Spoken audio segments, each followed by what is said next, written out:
Assalamu alaikum. Welcome to my YouTube channel. Today our topic is fascism. हम fascism के बारे में detail से पढ़ेंगे और साथ साथ मैं आपके साथ नोट शेयर करता जाऊंगा। सबसे पहले हम देखते हैं कि फाशिज्म वर्ड का मतलब क्या है और कहाँ से निकला है। फाशिज्म हुकूमत की एक शक्ल है जिसमें एक आमर हुकूमत करता है। हुकूमत अवाम की ज़िंदगी को कंट्रोल करेगी और इन्हें हुकूमत से इख्तिलाफ करने की इजाज़त नहीं देगी। लफ्ज़ फाशिज्म लातीनी लफ्ज़ फाशिस्ट से आया है। फाशिस्ट ताकत और अथॉरिटी की रोमन अलामत है और ये इत्तेहाद का भी मशवरा देती है। ये लकड़ियों की सलाखों का एक बंडल था जो आपस में एक कुल्हाड़ी के साथ बंधा हुआ था। ये एक ऐसी हुकूमत होती है जिसकी खसूसियात सख्त समाजी और माशी कंट्रोल, एक मजबूत मरकजी हुकूमत आम तौर पर एक आमर की सरपरस्ती में होती है। सबसे पहले इटली में बेनिटो मुसोलिनी ने शुरू की थी। फाशिज्म एक गैर सियासी तहरीक है जो कि पहली जंग अजीम के बाद शुरू हुई। आम तौर पर यह एक इंतहाई कौम परस्त गैर जमहूरी तहरीक है जो कि रियासत में नज़र आती है। अब हम बेनिटो मुसोलिनी के बारे में बात करते हैं, इसकी हिस्ट्री जानते हैं, इसका बैकग्राउंड जानते हैं और इसने फाशिज्म हुकूमत क्यों लेके आया उसके बारे में जानते हैं। 1922 से लेके 1943 तक इटली का वज़ीर आज़म और आमर रहा था। इसने एक जाबर फाशिस्ट हुकूमत का क़याम किया। इसमें कौम परस्ती, अक्सरियत परस्ती शामिल थी। ये एंटी लिबरलिज्म और एंटी कम्युनिज्म थी। ये लिबरलिज्म और कम्युनिज्म के खिलाफ थी। मुसोलिनी जो था वो जर्मन डिक्टेटर था, एडोल्फ हिटलर उसका करीबी साथी था। एडोल्फ हिटलर जो था वो जर्मनी में लेके आया था नाजिज्म। जो बेनिटो मुसोलिनी है ये इटली में लेके आया था फाशिज्म। ये मिलती जुलती हैं दोनों। इसके बाद 1940 में मुसोलिनी जो था ये नाजी जर्मनी की तरफ से दूसरी जंग अजीम में दाखिल हुआ। पहली जंग अजीम के दौरान इतालवी फ़ौज में खिदमत सर अंजाम देने के बाद ये अपने वतन वापस आया। 1918 में इसने जज्बाती तकरीर शुरू की कि मुल्क की सरबराही एक आमर को दी जाए। इसने दलील दी कि एक मजबूत हुकूमत ही इटली को जंग के बाद बेरोज़गारी, सियासी जमातों के इंतशार, सोशलिस्टों कम्युनिस्टों की हड़तालों से बचा सकती है। इसने स्ट्रीट फाइटर स्क्वाड बनाया जो कि काली कमीज़ें पहनता था या ब्लैक शर्ट पहनता था। उन्होंने कम्युनिस्ट और सोशलिस्टों को मारा और हुकूमत से निकाल दिया। नेक्स्ट इसका पॉइंट है राइज ऑफ फाशिज्म, फाशिज्म का अरूज। पहली जंग अजीम के बाद फाशिज्म ने जन्म लिया जिनसे बहुत से लोग कौमी इत्तेहाद और मजबूत क़यादत के लिए तरस रहे थे। इटली में बेनिटो मुसोलिनी ने एक ताकतवर फाशिस्ट हुकूमत कायम की। 1919 को फाशिस्ट हुकूमत की इस्लाह वाज़ा की और कदीम रोमन की अलामत, जो कदीम रोमन थी उसे अलामत बनाया। जो कि लकड़ी का एक गट्ठा होता था, उसके साथ कुल्हाड़ी होती थी, उसे रस्सी के साथ बांधा होता था, ठीक है। और जो होता था उस टाइम का मजिस्ट्रेट उसके पास होता था, उसके बाद अथॉरिटी होती थी। अगर कोई उसकी बात नहीं मानता था तो वो उसका यूज़ करके उसे सजा देता था।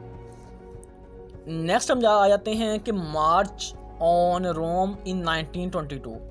अब पार्लियामेंट की रजामंदी के बगैर ही इसने इक़्तिदार संभाल लिया और ख़ुद को डिक्टेटर करार देकर इटली की एक फाशिस्ट मुल्क बना दिया। इसने जो पार्लियामेंट से है उससे कोई भी इजाज़त नहीं, उसकी रजामंदी नहीं देखी। इसने खुद को डिक्टेटर करार दे दिया और इटली का एक फाशिस्ट मुल्क बनाने में इसने का अहम किरदार था। नेक्स्ट आता है पॉइंट मुसोलिनी इन पावर। मुसोलिनी को पावर में आने की वजह क्या थी? एक ही सियासी जमात थी जिसे फाशिस्ट पार्टी कहा जाता है। इसके अलावा कोई भी और अपोजिशन जमात रही नहीं थी, उसने ख़त्म कर दी थी। शहरी आज़ादी नहीं थी, लोग कोई मुखालफत नहीं कर सकते थे, अपनी मर्ज़ी का कोई काम नहीं कर सकते थे। एक ब्लैक शर्ट और पुलिस जो थी वो यूज़ की गई थी अपोजिशन को रोकने के लिए। नेक्स्ट आता है reason behind fascism in Italy. Economical disaster, inflation and high price. माशी गैर मुस्तकम कीमतों का बढ़ जाना, वजह बनी। वार रिटर्नर्स could not find job.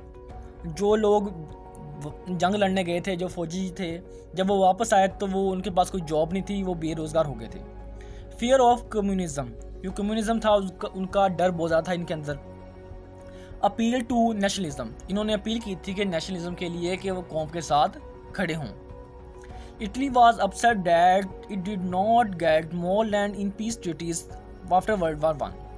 World war one के बाद जो कंट्री जीते थे उनको ज़मीन का हिस्सा मिला था, लैंड मिली थी, उन कंट्री से उन्होंने छीनी थी जो कंट्री हारे थे।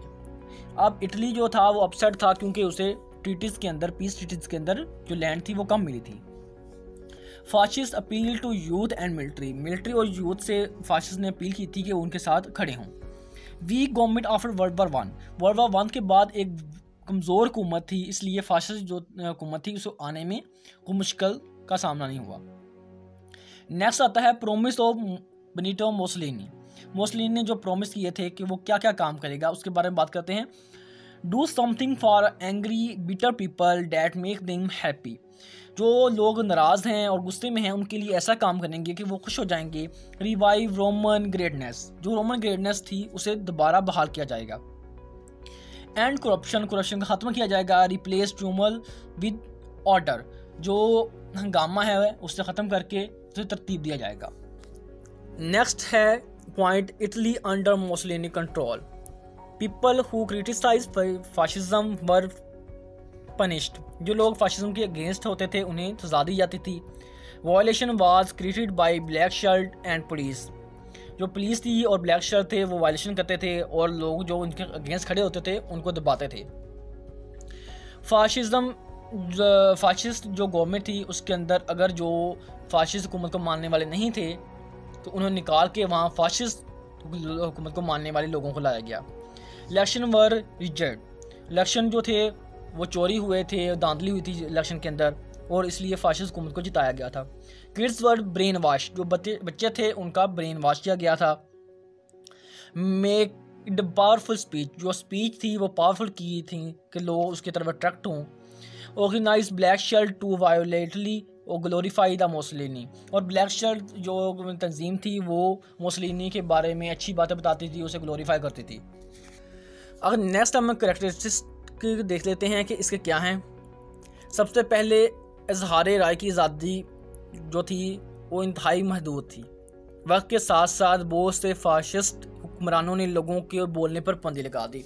इसके बारे में एक यानी कि बहुत मशहूर बात है कि अगर आप बात पर पाबंदी लगाते हैं कि लोग क्या कहते हैं तो आप इस बात पर पाबंदी लगाते हैं कि जो वो सोचते हैं। अगर आप लोगों के बात करने पर पाबंदी लगा देंगे तो वो सोचना बंद कर देंगे। उन्हें पता है कि हम सोच के क्या करेंगे, हम बात कर नहीं सकते, बता तो सकते नहीं हैं। उसके बाद नेक्स्ट पॉइंट आता है absolute power of state. Fascist हुकूमत में एक मजबूत मरकजी रियासत होती है। फाशिस्ट रियासत माशरे के तमाम बड़े हिस्सों को मुकम्मल तौर पर कंट्रोल करता है। अफराद को अपनी निजी ज़रूरियात को तर्क करना चाहिए ताकि वो पूरे माशरे को ज़रूरियात को पूरी कर सकें। यानी कि एक इंसान की जो ज़रूरियात है उसे तर्क करके पूरे माशरे के बारे में सोचना चाहिए। नेक्स्ट है रूल बाय अ डिक्टेटर। एक आमर रियासत चलाता है और तमाम फैसले खुद करता है। ये लीडर लोगों की हमायत हासिल करने के लिए करिश्मा या मोनातीसी का इस्तेमाल करता है। यानी कि ये ऐसा शख्स होता है जो उसमें के अंदर एक करिश्माई शख्सियत होती है, ये लोगों को अपनी तरफ अट्रैक्ट करता है। नेक्स्ट पॉइंट है मिलिट्रिज्म और इंपीरियलिज्म। जो फाशिस्ट का ख्याल है कि अजीम कौमें कमज़ोरों को फतह करके हुकूमत करती हैं, कि जब तक वो बड़ी कौमें हैं तब तक बड़ी कौमें रहेंगी, जब तक वो कमज़ोर कौमों को फतह करती रहेंगी, उन पर कब्ज़ा करती रहेंगी। रियासत सिर्फ इसी सूरत में ज़िंदा रहती हैं जब जंग में वो अपनी फ़ौज को बर्तरी मिले। जब फाशिस्ट हुकूमत की फ़ौज को बर्तरी मिलती रहेगी उस वक्त तक वो कहते हैं कि उसकी रियासत वो है ज़िंदा। नेक्स्ट पॉइंट है डेथ ऑफ बेनिटो मुसोलिनी। 1945 में जब नाजी फौज पसपाई पर थी तो मुसोलिनी ने बेस बदल कर भागने की कोशिश की जर्मन फ़ौज के अंदर, और वहाँ एक ग्रुप था इतालवी कम्युनिस्ट का उसमें एक इंसान जो था, जो फौजी था, उसने इसे पहचान लिया और 28 अप्रैल 1945 को इसे इसकी बीवी के साथ चौक में लटका दिया गया।